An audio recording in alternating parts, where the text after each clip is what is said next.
Et oui, c'est pendant que nous nous faisions bronzer sur les plages d'Hawaï que nous avons eu la mission de vous présenter un quartier. Notre choix était clair. Pont-Vieux à Laval s'est distingué par ses nombreuses caractéristiques qui nous ont intrigués.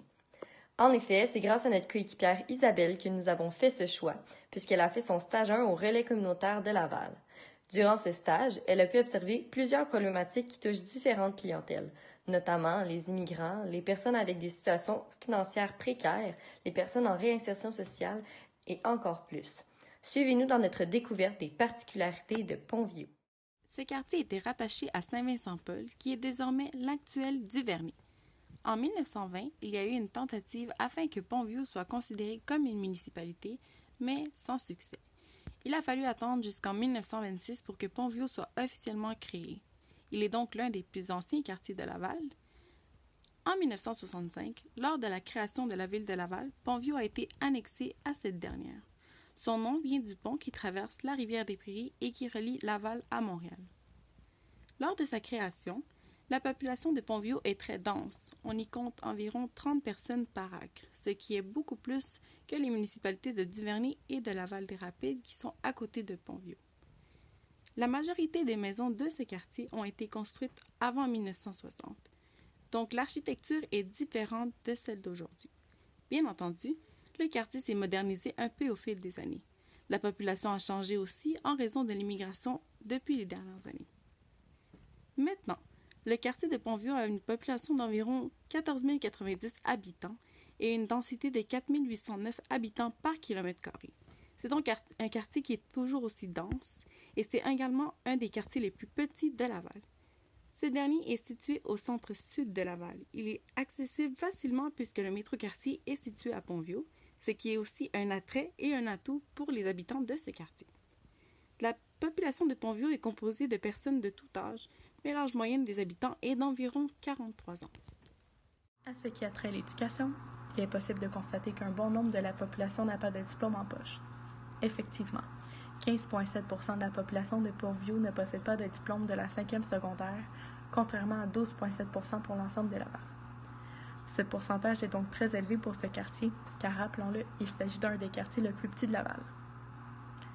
De plus, seulement 20,7% de l'ensemble de la population avec un secondaire ont décidé de poursuivre leurs études au cégep. Cependant, seulement 12,7% de ceux-ci en sont sortis avec un diplôme. Ainsi, l'école Saint-Gilles, qui est l'une des 2 écoles primaires du quartier, a décidé de lancer un projet éducatif afin d'améliorer la réussite scolaire pour les années 2019 à 2022. L'un des enjeux principaux vise à améliorer les résultats scolaires de ces 750 élèves. Pour ce faire, l'école travaille avec des partenaires institutionnels et communautaires dans le but d'avoir accès à différents services pour soutenir les élèves dans le besoin. Les 2 autres enjeux sont axés sur le développement d'appartenance par l'offre de différentes activités et le renforcement de sentiments de sécurité chez les élèves. La 2e école primaire se nomme Saint-Julien et est située à l'est du quartier. Également, un centre d'éducation pour adultes est présent à Pont-Vieux. En ce qui concerne les résidents du quartier, un nombre important d'immigrants y est installé. Selon les statistiques de 2016, 38% de ces individus sont d'origine canadienne, alors que 62% restants de la population sont d'origine française, haïtienne, italienne et libanaise, entre autres. De ces habitants, 41,7% d'entre eux sont catholiques, 19,7% sont musulmans et 19,1% se disent être d'une autre religion. De ce fait, 3 églises catholiques sont à la disposition des citoyens ainsi que 2 mosquées. De plus, le centre Écancor, qui est situé sur le boulevard des Laurentides, est un lieu de rencontre qui offre des cours spirituels et ce, peu importe les croyances. Il est possible de constater que le taux de chômage est légèrement plus élevé que le reste de la population lavalloise. En réalité, un écart de 2% est observable entre ces 2 données. Sommairement, davantage de femmes sont sans emploi comparativement aux hommes de Pont-Vieux. Par contre, si l'on s'intéresse au secteur d'emploi, ceux les plus convoités sont dans le domaine des ventes et services, ainsi que le secteur des affaires, finances et administration. La majorité des femmes travaillent dans ces secteurs d'activité, alors que 32% des hommes travaillent dans le secteur des métiers, transport et machinerie. Comme mentionné, Pont-Viaud est l'un des quartiers les plus petits de Laval. Ainsi, sur 4 555 logements, plus de la moitié, soit 54,5 %, sont loués, comparativement à 31 % pour l'ensemble des logements de Laval, ce qui veut dire que les moyens financiers sont beaucoup plus précaires. Parmi tous les immeubles, 58,9 % sont des appartements. Dans ce quartier, le prix moyen par mois est d'environ 597 $. Ceci dit, parmi l'ensemble des locataires, environ 51 % d'entre eux consacreraient entre 30 à 90 % de leurs revenus au logement, contrairement à 31 % de l'ensemble de Laval qui consacrerait le même montant au loyer. L'une des demandes dans ce quartier est donc le dépannage alimentaire, car beaucoup d'entre eux doivent mettre une très grande partie de leurs revenus directement dans le loyer. Le revenu moyen des ménages de Pont-Viaud se situe dans les alentours de 48 490 $, alors que celui de Laval est dans les alentours de 66 555 $ par ménage en 2006. Il faut également spécifier qu'il y a des divisions à même le quartier. Certaines sections sont beaucoup plus pauvres et beaucoup plus précaires que d'autres. 24 % des familles de ce quartier possèdent un revenu inférieur à 30 000 $ par année, contrairement à 12,4 % de l'ensemble des Lavallois. Et 3 % des ménages de Pont-Viaud ont un revenu inférieur à 10 000 $ par année, ce qui équivaut à une proportion double de l'ensemble de Laval. Il faut également spécifier que les familles monoparentales représentent plus de 40 % de l'ensemble des gens vivant à Pont-Viaud, ce qui est quand même assez élevé puisque les familles monoparentales représentent un peu moins de 26 % pour Laval. C'est pourquoi les centres communautaires revendiquent notamment des logements à prix modique ainsi que l'augmentation d'immeubles adaptés pour tenter d'augmenter les conditions de vie plutôt précaires des personnes qui y résident, et qu'ils puissent mettre de l'argent ailleurs que dans le logement. Ce quartier possède également 2 CLSC. L'un d'eux est affilié avec le C3S de Laval. Un des CLSC se trouve près du boulevard Saint-Martin.